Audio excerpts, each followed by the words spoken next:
మిగతా సీజన్స్ లో ఏ జానర్ లో తీసిన సినిమా అయినా రిలీజ్ చేయొచ్చు, కానీ సంక్రాంతి సీజన్ లో మాత్రం కావాల్సినంత ఎంటర్టైన్మెంట్ ఉండాల్సిందే. అందుకే సంక్రాంతికి వస్తున్న హీరోలందరూ మంచి జోష్ మీద కనిపిస్తున్నారు. టీజర్స్ లో సాంగ్స్ లో జోష్ తగ్గకుండా జాగ్రత్త పడుతున్నారు. లేటెస్ట్ గా రవితేజ రిలీజ్ చేసిన టీజర్ లో కూడా అదే సెంటిమెంట్ రిపీట్ అయింది. సంక్రాంతి అంటే ఆడియన్స్ థియేటర్స్ కు రావడానికి రెడీగా ఉంటారు. ఎన్ని సినిమాలు రిలీజ్ అయినా చూసేందుకు సిద్ధంగా ఉంటారు.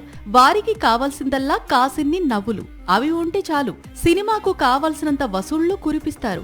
ఈ సెంటిమెంట్ ను నమ్ముకునే రావిపూడి ప్రతి సంక్రాంతి పండక్కి out and out comedy films ను రిలీజ్ చేస్తూ వస్తున్నాడు. వరుస పెట్టి బ్లాక్ బస్టర్స్ అందుకుంటున్నాడు. ఇప్పుడు రవితేజ కూడా సంక్రాంతి సీజన్ లో సినిమా అంటే ఎంటర్టైన్మెంట్ ఉండాల్సిందే అని ఫిక్స్ అయ్యే వస్తున్నాడు. భర్త మహాశయులకు మూవీ టైటిల్ చూసి ఇది ఫ్యామిలీ మూవీ అనుకున్నారంతా.